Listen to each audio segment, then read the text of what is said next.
Hey everybody, today I'm going to be bringing you a review on the MAC Proenza Schouler collection of lipsticks. I have a lot of things to say about this collection, from the packaging to the shades to how much product you get, everything. I'm going to try to answer every single possible question you could possibly have about this collection. Let's start off with the packaging. First of all, it's shiny, mirrored-like, with a gradation of color, and unfortunately, they get really easily fingerprinted, and even when I wipe it off, it's still kind of dull. It's not as shiny as I would wanted it to be. Like, I wanted it to be just a little bit more reflective and maybe just repelled fingerprints a little bit more. Some people have been saying that these shades in here, that you get very little product. According to the bottom of the tube, it says you get 3 grams of lipsticks, which is the same amount of lipstick you get in a regular MAC lipstick, to my knowledge. If I'm wrong, somebody correct me, but I checked my tubes that I have, and all of them say about 3 grams.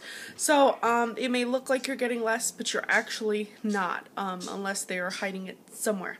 Now, the tubes are definitely different than the regular MAC bullet tubes. I would like to say they're still plastic, but this feels like it's metal. Looks like it's metal, maybe metal. Not too sure. Not a fan of it, honestly. The packaging is pretty if you're displaying it on your dresser, but I feel like if you're throwing this in your purse, this could get scratched easily. Like, it just doesn't feel as durable as I would have liked it to feel. So, not happy about that. Now, the shades, we have 2 lusters, a satin, and a matte. And if you had just amped up for the Fantasy of Flowers collection in the spring, you would have known we had a lot of sheer, almost like a sheer overload. So having more sheer colors for the spring season is kind of like a little bit depressing, at least to me. It's kind of like I wanted to see more bright shades, I guess. So, but I'm glad that we had 1 matte and 1 satin. So let's start with the matte, and this is Mangrove. Now, Mangrove is supposed to be an orangey red, and as you can see, it's kind of just red. I don't know if it's me, I don't know what you guys are experiencing, but me personally, I put it on and it looks red. It doesn't even look like it leans too orangey. I guess on different skin tones you might get a little bit of orange, but I'm just glad that it's a matte and it's opaque in one swipe. Very, very smooth. The same formula I expected from MAC. Very happy about that. Then there is Pink Fringe, and Pink Fringe is a satin, very, very soft pink. What I liked about this one is there is subtle, by the way, it's opaque in 2 swipes, which usually with satin I feel like you only need 1, but this one you need 2. There's very, very, very, very subtle shimmer in it, and you can only see it if you're very up close to the lipstick, and you don't even really see it in the tube. So I noticed it on my lips, and the camera can't catch it, and I feel like even when I take a picture of the lip, you can't catch it.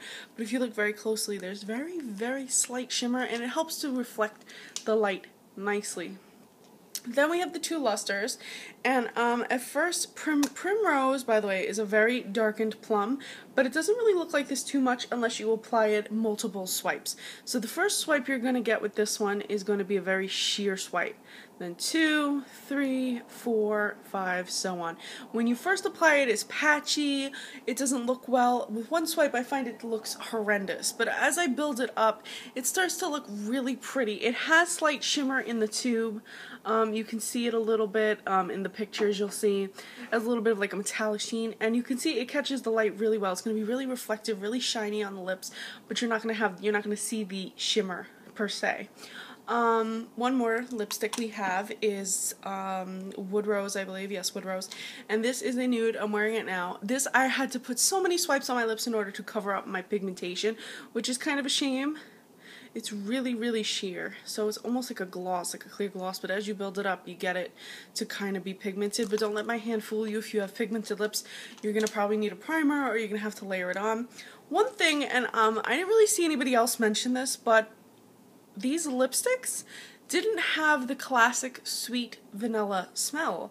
Some of mine smelled like burnt vanilla, like it was almost an unpleasant smell. I really found it unpleasant. I found it rather disgusting. I'm not sure if this was just an accident or if anybody else got one that smelled like that. Even when I put it against my nose, I can't, usually with a MAC lipstick I can hold it here and smell the vanilla.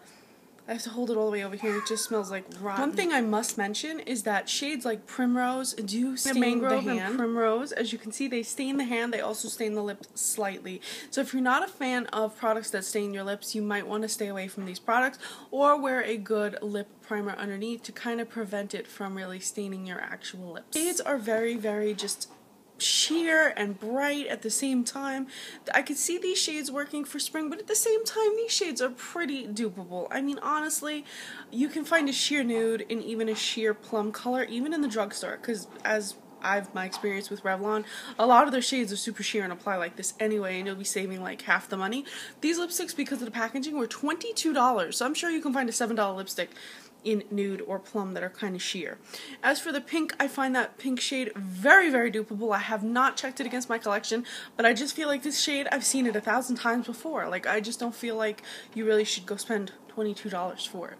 If you're going to spend your money on anything, if you like an orangey red that leans more red, if you just like a matte red that's a little bit lighter, pick up Mangrove and maybe pick up Primrose because you can layer it on. It does reflect light nicely. Cheaper brands of lipstick might not have that light reflection as well.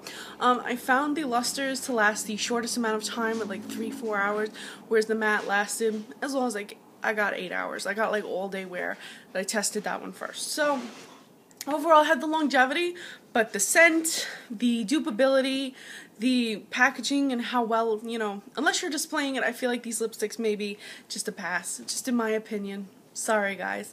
Anyway, thank you so much for watching. I will include picture swatches, and thank you so much for watching. Please follow me on Instagram. I'm Recycled Stardust.